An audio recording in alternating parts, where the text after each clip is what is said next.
Mae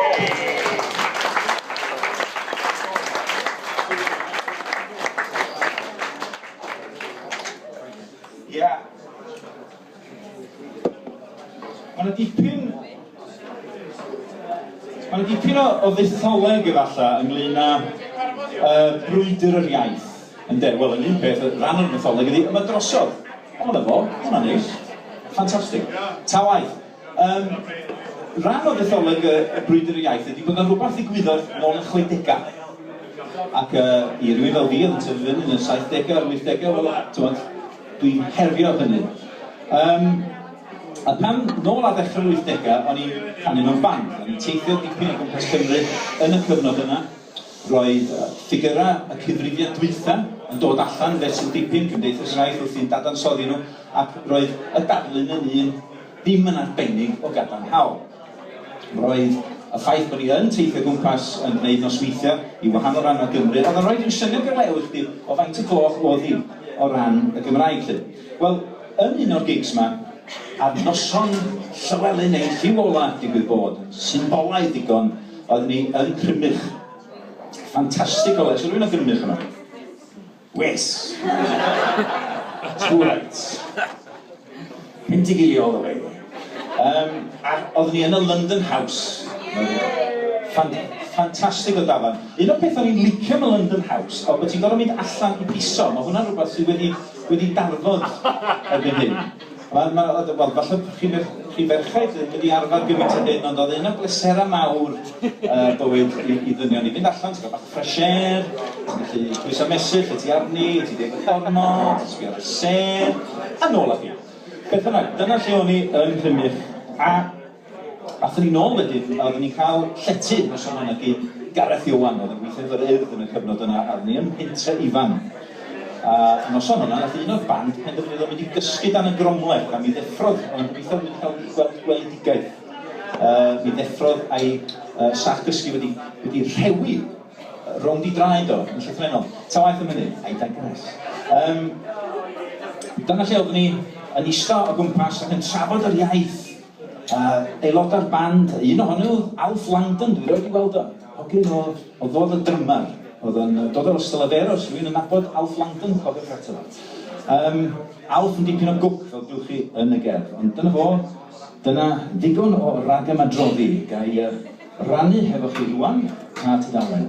Trac 6 cael. A cegin Gareth Iwan.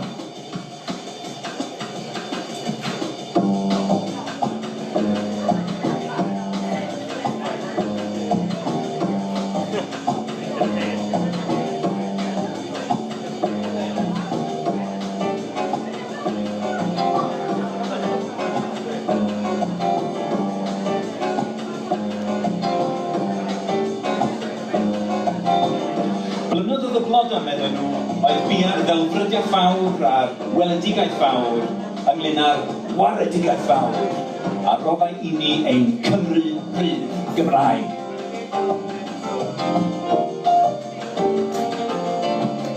Ond oedd gynnon ni na plant punk, plant y pinacau, roedd gynnon ni na'r ddelfryd hefyd. Roedd y peth dal yn bwysig ac yn bosib ym mynyddoedd materol y blaendwf Thatcherol. Nes cyrraedd cegin Gareth Iwan.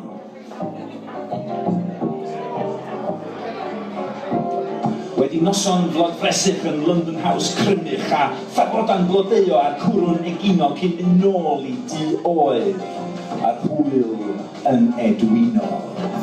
A cheisio mwyth o'r crac o'r 300 o felin fôl oedd ar ôl. Gwrthodd gadael yr afiaeth gilio cyn dodro'r tropyn ola ohono.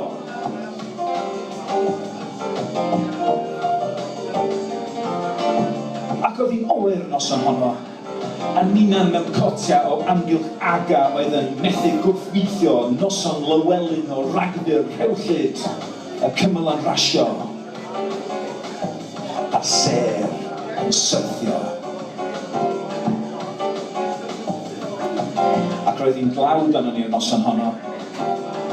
Alf yn trio gwneud tric y dorf a'r sgodyn hefo owns o spaghetti a hanner nionyn. Ac albwm gyntaf Mafia, uchafbwynt blwyddyn, a'r danset ar y llawr yn cael ei droi bob ryw hanner awr, fatha sticks am gyndyn.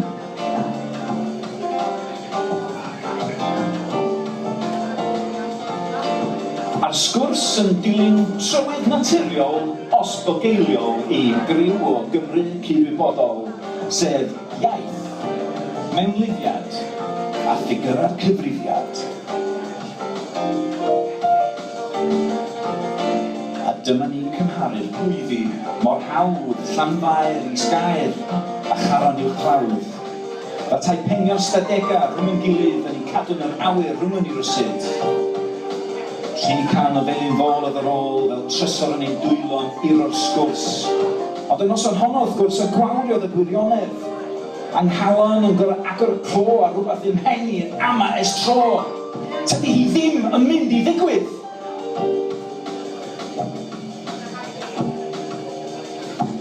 Oerodd fy nghalon yng nghegin Gareth Iwan.